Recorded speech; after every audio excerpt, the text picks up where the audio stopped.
Good morning, this is totally random. Featuring Franz Maruna and Andrew Embler.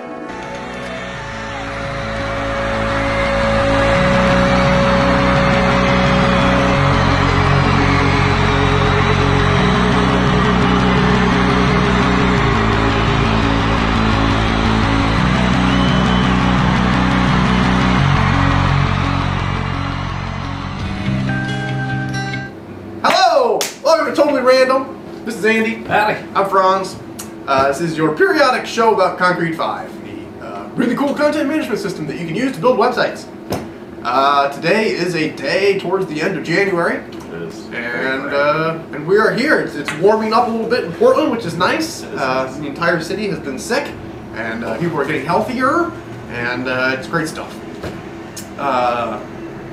we have any news? We got the 5.6.1 beta proceeding. Oh yeah. That's about the beta same versions since last emerge. Yes. I think it's been 2 weeks since we talked to you last. We said betas were coming out. Well, they are coming out. They've come out.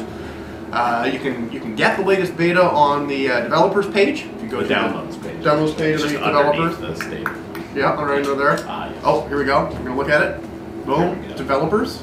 Downloads.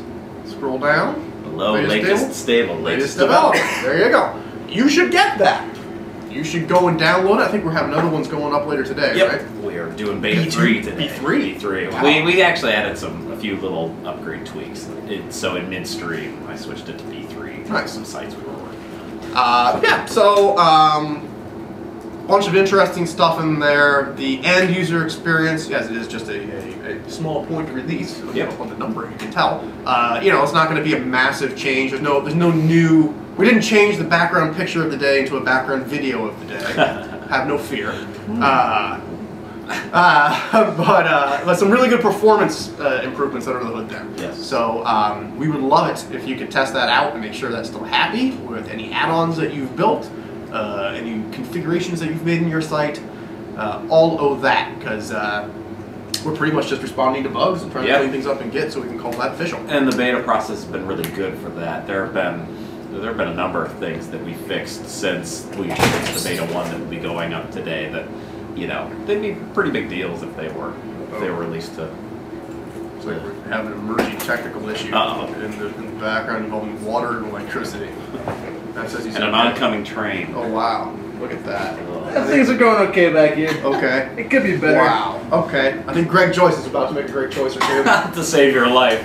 There might be a bit of energy drink going down into the neighbors below, but They could use some major energy. Wake up! Wake up below. Oh my god. In other news, so beta's there. Look for beta 3 today. Did an interview on Floss Weekly earlier this week. You need to post that to our blog. If you are a fervent open source fella. An open sorcerer. Open sorcerer? Wow. Did you just make that up? I did. Well, there's a fervent town called Open Sorcery, so whatever. it's way cool. Pretty good. But yeah, it's a weekly video interview show that some smart guys in the free and open source community do, and we chatted it up for a while. I think it went pretty well. As Mike, I think, quite aptly said, I felt a little bit like a vegetarian hanging out with some vegans, but you know, we all seem to get along pretty well. So thank you guys for taking the time to interview me, and that was cool. Oh yeah, there it is. Nice. There I am, grinning away, heart of meat, and that's and this weekend. Yeah, that was early in the morning with that. Nice. God, I can't remember if anything else has happened the last 2 weeks. I was just out of it last week, so yeah, I'm sure something did, but I've spaced it. We're just continuing work on the beta and on 5.7 and stuff like that. Cool stuff. Yeah. Let's do some karma action. Yeah. And the weekly karma winners, come on down. Okay, so in our community we have karma points that people can earn for working on the project, promoting the project, or helping others in the community. And those add up in both automatic and human or hand. What the hell? We can assign them to people. We can. And it's Sorry, I good. wasn't listening. We're gonna get it together, okay? And so every week we run the card machine and people win stuff. And Matt's gonna tell us who won what. Okay, let's check it out. All right. This week we got Anchored Butterfly. Oh, he's a winner across the board. She won a copy of the Mega Menu Vertical for helping. Nice. We got Snowflakes. Anchored Butterfly winning again for promoting Concrete5, and they got the snowflakes add-on. Great. And then Growth Curve got the Parallax slider for work. Nice. Sweeping in to make sure there wasn't a hat trick. Make your site trending with the Parallax slideshow. Nice. Well, thank you everybody for the work that you do helping. It is awesome to be part of something that is so much bigger than just us. So thank you very much. Did we get any sticker picks? We sure did. Let's look at them. Alright, we got this one from Lapis. Nice. Cool little studio there. Yeah. Like that L sticker. Whoa, they're just like floating in midair. It looks like somebody just got the mailing and has opened them. They wanted to let us know their stickers had arrived. That's Nice. great. That's great. I do not understand depth in that picture at all. That is weird to me. Oh. Whoa, Yeah. nice. Secret I see why you butterfly want everywhere. right on the Peugeot. And then this last one's from Joe, and this is a Concrete5 sticker sighted in the wild. Aha! Nice. I love those wild Those are stickers. Just walking down the street. Yeah. Next thing you know, boom. And that's at his university's computer science lab. Oh, smart. Wow. There's a fellow friend out there Yeah. waiting to meet you. Yeah. Wow. Weird. It's like you're. That is wild. It's like a 40s movie. You know, they're gonna meet at some point. I don't know. That's cool. If you like stickers, we like you. If you don't like stickers, there's something wrong with you.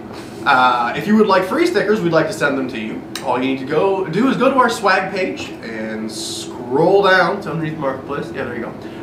Scroll down to the bottom, and you will see a form field, and you put a mailing address in there. A mailing address is an actual physical mailing address. It does not have an @ sign in it, and it's not just your name. It usually has some type of number, a street name, city, state, province, something like that, a zip code. You put all that stuff in there, we print it out, we put it on an envelope. We happily spend the money to send stickers to you, eagerly hoping that they will not come back to us. So we'll send them to you, we will then burn your address, and you will then put them on things, take pictures of them, send them in, we'll give you points, and you win free add-ons. So everybody is happy. Yeah, everybody wins. There you go. I think we're ready to do some great choices. From Yeah, Great let's Choices. check out Do the the PRB. Introducing Great Choice by Greg Joyce.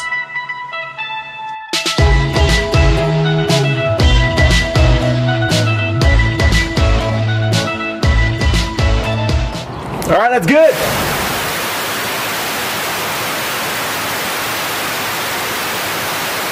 And I don't think like, we're talking. Oh no, choicing. it's all choice free today. Oh no. Yeah, we Oh, dropped well. the ball on this one. Sorry. Everybody. Well, these things happen. Yeah, the great choice was keeping Matt Minimalism. from being electrocuted. That's true. That's true. That was an Save excellent Matt, choice. That's what matters. Good lord. What other Well, we got choices? some themes and add-ons this week. There's Eco Elegant. That's a theme from JB1. That's nice looking. Nice. Yeah, you got a little drop down, and it is responsive, so that's cool. Oh, cool. Oh, cool. Page angly curl thing there. That's good. Yeah. Next up, we have Presentation Master from Growth Curve, and that's a theme. Sweet. And Nice. And next up, we have Documents. Formago Document Manager from Formago, and it puts some links to files that are on your site. Nice. Sweet. Like a nice Yeah, strappy it's kind of like a summary of a file. Yeah, it's like kind of multiple file blocks and things. That's good. cool. So it's one block that displays a bunch of stuff, or is that 2 blocks? Yeah, it's one block, and then you can put files in it, like, or not in it, but like stuff in your file manager. You can just have a list of some of them there. Sure. Cool. Sounds helpful. Yep. And this is the group docs annotation from group docs, and it puts some group docs in an iframe on your site. Cool. Nice. And next up is Subtle Theme from Brian Lewis, and it's This is nice. That's nice. Responsive theme, one of these themes that comes with a free iPhone. Oh, that's the way to sell them. The iPhone 5, too. Yeah. That's a good one. And yeah, so you get the little kind of paper bag borders down at the bottom there. It's nice. Looks like some nice Multiple typography. columns, Yeah. It uses some kind of like Google fonts or something like that. I like that probably. So one. yeah, it's a nice little theme. And I believe those that background image, there's like what it does is it pops a little sub menu into your edit bar, and that lets you pick like theme options, and you can choose your background image there. For Oh, different really? Textures, yeah. Oh my goodness. Very nice. So, Hacking the yeah, system. ambitious. Love it. We got one more from a new developer named Ale, and this is called the Visual Tagger, and it in the edit mode it uses a little JavaScripty kind of thing to do a Facebook style, like this having inside this square is a guy, Nice. whatever you want to do. Very cool. Cool. And then last up we have Constance Driller from M. Locati, and this basically shows what all the constants are defined in your site as, and it doesn't just show the constants, you can actually search for different constants, and then it'll also, you can click on something and find out where it was defined, which is actually kind of cool, because if you're curious about like, oh, why is my cache always being set, where does that actually get defined, so you could find out with this. Especially if you're, like throwing around constants in here. Yeah, see, that'd be really handy debugging things if you're working from remote and whatnot. Yeah. And that's it for this week. Sweet. Cool. Great choices, Greg Joyce. All right. Thanks so much. All right. See you next time. All right, good. get back to it. With a choice. The choice. Yeah. What are we doing now? How do we do that? Oh, we got something for you? Yeah. Let's just get. What did we get and get?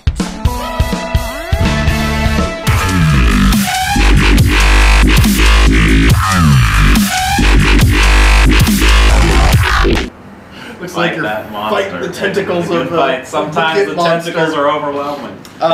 So yeah, I know you've been getting all sorts of stuff. Yeah. As we get close with the beta, what are you pulling out to talk about today? This is actually a little different because if you scroll down to January 17th, this is not a single commit. It is a number of 16th, I guess I should say. If you look at that list, you'll notice there's a whole lot of Locatis in that list with a bunch of different from different branches. And so what that means in Git is that one person is responsible for that particular commit and pull request. And as you see scrolling down, there are just lots and lots of Locatis. I think we have pulled in something on the order of like 25 to 30 pull requests from him in the last week and a half. Nice. These are all very small pull requests. He had one monolithic pull request that contained a bunch of HTML fixes, and as cool as that was, it's not something we could easily review, so I asked if he might consider breaking them up into smaller ones, and he did that. What a trooper. Yeah. And so all of a sudden, pull requests went from like 70 to 120. Nice. And now they're like down to 90-ish, and or 80-ish. And yeah, so this week is all about Locati and all of his various HTML fixes, and anything that can help the core get a little bit, have nicer HTML, probably reduce some of the weird little edge case bugs that happen on some browsers that we miss. So, Yep. very nice job. Nice. Thanks. How would we do that? Yeah. Do it. How would we do that? How would we do it? So this is the exciting questions and answers section of our show, where we answer questions that have come into the chat room. So if there are any questions in the chat room, we'll be happy to answer them. Yeah. It looks like there's some enlightening conversation about beer and coffee going on there, but I don't see any questions yet, so go ahead and post them. All right.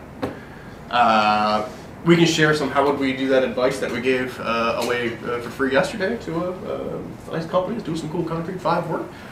This may be old hat to many of you, but when you're building out a big old site, and especially when you have a footer with a whole bunch of navigations in it, which a lot of sites have these days, certainly our own site has kind of dark brown section where there's all those different navs on the bottom. You don't necessarily need to think of those literally as auto navs. It's easy to think, well, look, that's a navigation. Yeah, pages I in want there. stuff to show up there as Right. I'm building out sites. Yeah, I'm just going to plop 6 auto navs across the bottom and 1 on the side, and use another auto nav for the drop downs up top. And next thing you know, you're calling that auto nav object 8 times on every page load. Page load. And moreover, and you might not even notice that might not be a problem. At the beginning of a project because your site's empty. Right, site's empty, no one's hitting it. Yeah. But when you stop and think about it, well, not every time you hit that page, you are parsing your entire site tree or good chunks of it 8 times over. You're also usually using custom attributes to hide things from those navigations. And sometimes we've even seen people kind of configure the auto nav to be really inclusive in everything that it brings back, and then hide stuff in a custom template view layer. Just because it's easier to say, yeah, bring back all the children and only show the first layer, and I'm just going to iterate through this stuff. Well, that's extraordinarily inefficient. So don't do that. Yeah. Not only do you have to, run a larger query from the database, but you have to then, retrieve more objects from either the cache or from the database. It's expensive. Why would you do that? Yeah. So and the other thing that we've kind of realized from a business perspective is people who are going to run that site, we love to talk about that balance between developer and site operator. Site operator is going to think about that footer as a thing. I want to add something to the footer, I want to go add something to it.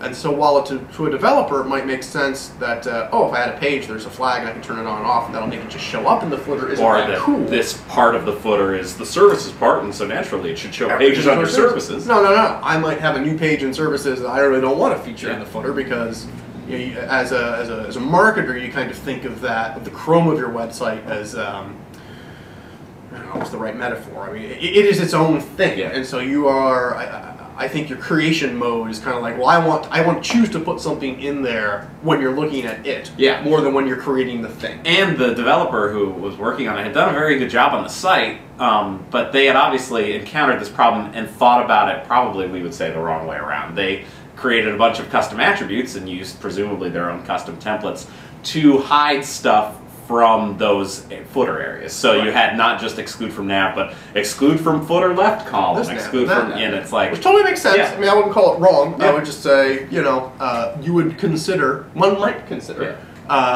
sticking an HTML block in a global area and just formatting the links to the pages that you want. That way you can kind of bend the hierarchy a little bit if you want to have like a more info title that has pages from both your services section and your about section, and the buried terms and conditions page that exists off of the route that you just hid. You can kind of fake the tree a little bit, and you get an enormous performance benefit. And plus, like you were saying, the people who are editing the site over time, they would conceive of that as a thing to edit from there, and the global areas make it so that you really can do that, as opposed to having to understand metadata on a page. Why is this showing up here? Well, because you didn't do something over here. Well, why can't I just go to the footer and add it? So, not a big deal. But if you are building out sites and you're noticing that there's a lot of hits to blocks, particularly the auto nav block, that are just kind of required for every page load, and they're always the same across all the pages. Not permissions dependent, or then you're wasting resources. But there's something that we would do. Any other questions, or is this a totally brief? We got a couple in here. Okay. All right. A couple cache-related questions from John Fish. One is, any thoughts on mechanisms to disable the various 561 caches page by page or break through it? There is you can, if you are making a single page, you can specify a protected variable in the single page. By default, single pages are not cached by full page caching, unless you have it actually not cached by full page caching at all, even if you have it turned on. But you can override that with a protected variable that we can document as 561 gets released. So, for example, like the login and register pages, those can be by default cached by full page caching. So we've added that. But when we had that on before, many single pages are dynamic, so we couldn't assume that would be the case. And then beyond that, there are mechanisms in code to disable the cache. So if you check out the installation controller, we actually disable the local cache on that page because we're doing so many processes in one PHP request that we wanted to grab the newest data from the database every single time. And then beyond that, nothing that we can, nothing really that we've looked at beyond just the mechanisms in place through the UI for turning cache on and off. And then, you know, the constants that are always still there. There you go. I got one from Growth Curve. He asks, with the upcoming changes in 5.7, are there any major changes or updates the developers need to worry about for their add-ons or themes? Yeah, totally. For sure. Next question. Yes, there will be. There will be for 5.7. Yeah.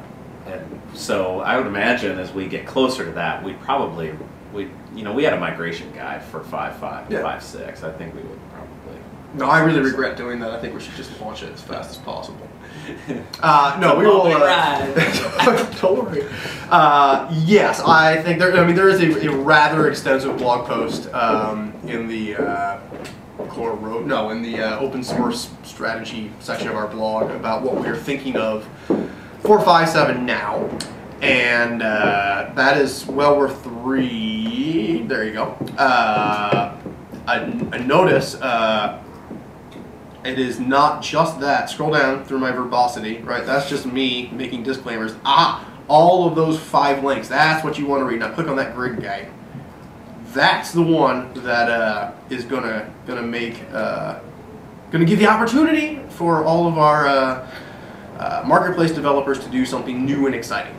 So we are introducing this kind of you can call it anything you want. Social feed, a Flipboard style Windows 8 inspired masonry-esque blob of boxes that can be curated and move around and integrate stuff from your other social networks with your own site and become a destination that you want to synergize your leveraging on.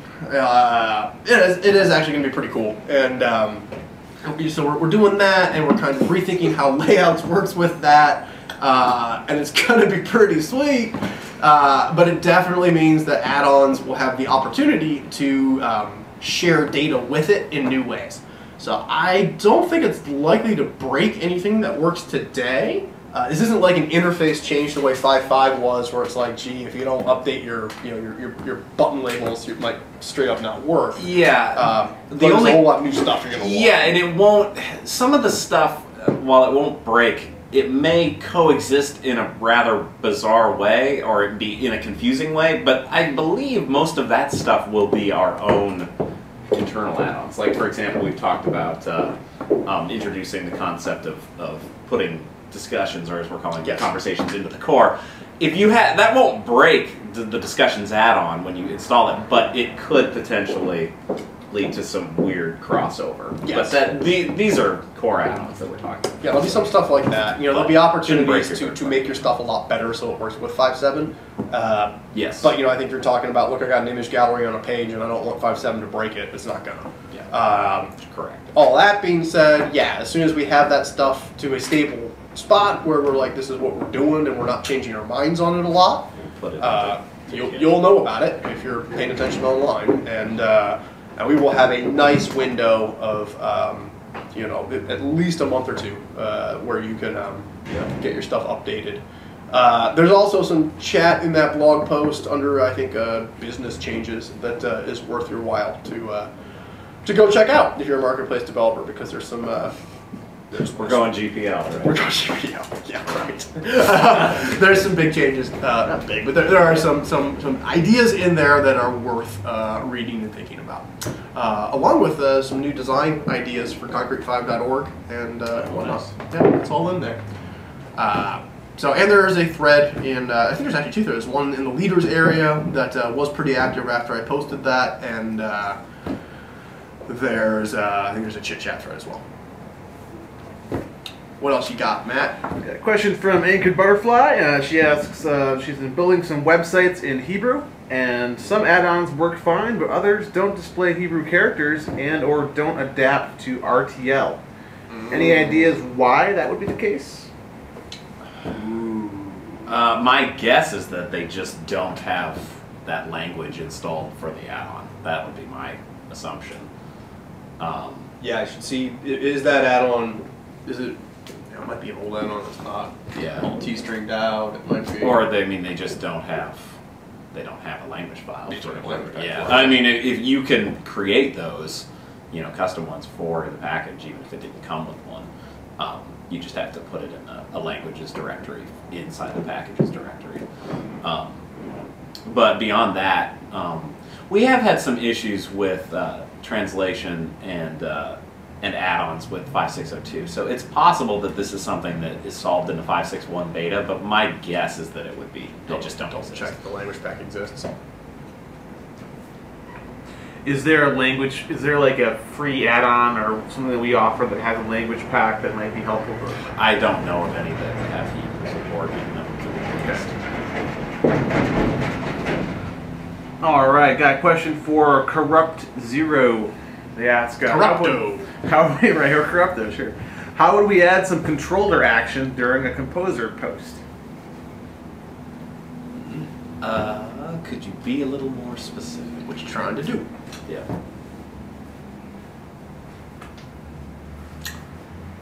Composer is a really great, easy way to build a single page interface to create pages. And you can actually make custom, maybe this is what he's shooting at, you can make custom composer templates for blocks. He says he needs to move a page after an end user creates a page with Composer. Where do you need to move it to? Or how?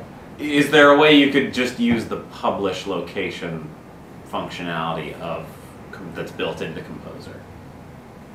Yeah. Because you can choose where Composer will either let you choose where to publish a page or under which types of pages or at one particular spot in the tree. He says then give them full access to editing that page using normal concrete5 elements. I feel like this is exactly what Composer does. Yeah, But maybe so, I'm not. So with Composer, you could do things like, say, I would make a product page type, and I'm gonna put some blocks on it and say, look, it's got an image, it's got a product block from Oricon stuff and whatnot. But then I want to set up my site so you can only add products to the product category page type, and anywhere that you would make a product category page type throughout your site. If you have more than one of those locations, you can configure Composer to say, when you go to hit publish, okay, I see you're making a page of product, where do you want me to put that? And it'll give you a choice. And it'll only list pages that match that. Now, you generally don't notice that in Composer because I think it's kind of defaulted to work with our built-in blog, and the blog, there's only one blog category page in our built-in. So it deal. just puts it there. Yeah, there's a choice of one. Yeah. But you could do that. Now, once you have published that page, I don't think Composer is probably the right place or metaphor to go to move the page. Yeah. Well, and I mean, if they publish it in the spot where it needs to be, they would need to move it. And by default, if you publish a page, it takes you to the page, at which point you could continue to edit it. Continue to edit it, and you can move it in the site tree using the move tools that exist. So maybe if you want to take like a large step back and describe the actual business problem you're trying to solve, we can tell you how we would scratch our heads on that. Yeah. But I think we're kind of lost at this level of granularity. Looks like there's a pretty good discussion going on. They got it figured out. In the chat room. We got a question from Here NT. He asks, is there any thought of putting collection attribute validation into the core? So like, I assume that, so when you change custom attributes in the overlay, if there's some kind of, if you could say you have to choose, like right now we don't enforce that in terms of forcing you to pick up, if you have an attribute drop down of topic or whatever, and we don't force you to choose a topic when you can either make Against base the or composer co-attribute. or You can add. do validation within the attribute. These are, you know, this is the, because you make the attributes do whatever you want. You can say this is a phone number. Yeah, and or say yeah, nay. but we don't enforce it against through page, the UI. Yeah, you can't make this page until you put a phone number in. Yeah, and we don't enforce it through composer or through the add page Yeah. UI. No, I can see why that would be helpful. Yeah. Yeah. There's no thought at this moment, but man, I'm thinking right now. Yeah. I can see why that'd be good. We are actively thinking about how best to improve the page creation process and potentially unify the confusion around composer and add page and stuff like that. So these are all good things to keep. Yeah, I can see that happening. I mean, that kind of ties into some of the stuff we've been talking about with features. That's Yeah. kind of that you're bringing in this idea of like these are attributes that we expect will be on the page, and so I imagine we'll continue to have those conversations here at Team what he's looking for in terms of like I want to be able to define that this page has to have a color, right? It can't be made. Yeah, that makes sense. That's good thinking. Got a question from Ollie Phillips, and he asks, is TinyMCE going to be in 5.7 as well as Redactor? Yes, although by default you'll never know TinyMC is in there unless an add-on still depends on it. So we're not going to yank it because that would be bad, but you will never see it if you use the Sure, they're going regular to try to coverage. steer you away from it. Yes. Yeah. Yep. And you know, most add-ons, if they've been built using some of the loose conventions that we've tried to tell people to do in terms of, or people have just picked up on in terms of how to include the editor, if you use that and you haven't really forked it much, you'll get the new editor in your add-on instead of TinyMC, and of course this is why add-on developers might want to test 5.7 because it shouldn't break in terms of that. But you know, if you are expecting TinyMC, you may have to go through some hoops to make your add-on, you know, continue to use it. But that's only if you're using our built-in editor stuff, which we would encourage people to do, and you'll get the new editor, which is better in every way. Cool. Matt, are you about to answer a question? Oh, It looks like I see you. I'm lining up an answer. Slam dunking Loaded one up. up here. I got a question from Michael Marr. He'd like to know where do you put translation files in packages? So if you're developing an add-on for the marketplace, where do you put translation files? It's a good question. There is a language, you would add a directory called languages, and then under that you would add a directory for the locale of your language. So if it's French, it would be FR_ uppercase FR, which is the language and country code. And then underneath that you would add another awesome folder named uppercase LC_ messages, all uppercase except for the underscore. This is dictated by You're tracking all this, right? Standard Linux conventions. Yep. It basically, if you look at how concrete5 does languages in the core, you just move that one level in for your language files. There's a page on this bad boy, isn't there? I sure think so. There you go. I don't know if it. Doesn't probably do add-ons, Oh. but Yeah, it talks about where this stuff is located in concrete5, but like Andrew said, it should be similar to how your Yes. packaging. Well, let's update that page. yeah. There are also some free add-ons that have languages in them that I can't recall off the top of my head. Probably the designer content block, I would imagine, since that's pretty popular. Might check out how that one is structured, you know, if it does in fact have translations. But yeah, we'll update that page. Another question from Corrupto. This is about another one about 5.7. Is 5.7 going to include social network connectors built in? An example: logged in with Facebook, pull from Twitter, etc. Yes. But only because you asked so nicely. Yes. Yes. And you can thank Corbin that's already built. My God, leave me alone. Yes, it will. All right. Another question about translation from John the Fish. How about a way for translations to exist independently from packages? Yes, you can. If you add a directory called site to your site, you can actually add in user and end site custom translation messages. We will update that translating documentation page to describe that as well. This is something that you can kind of see if you look in the code, but it hasn't been properly documented. But if you have a file in that spot, it will also be loaded for translations. And the way the send translate works, it stacks up all your translations at runtime, so you'll never notice that they are multiple translation files scattered across your site. I think that's mostly what the questions have been asked. All right, well, it feels pretty good to me. I got a lot of stuff to do on this full Friday, so yeah, keep on trucking, and thank you very much. It's been totally random. Fridays at 10 a.m. Pacific Time.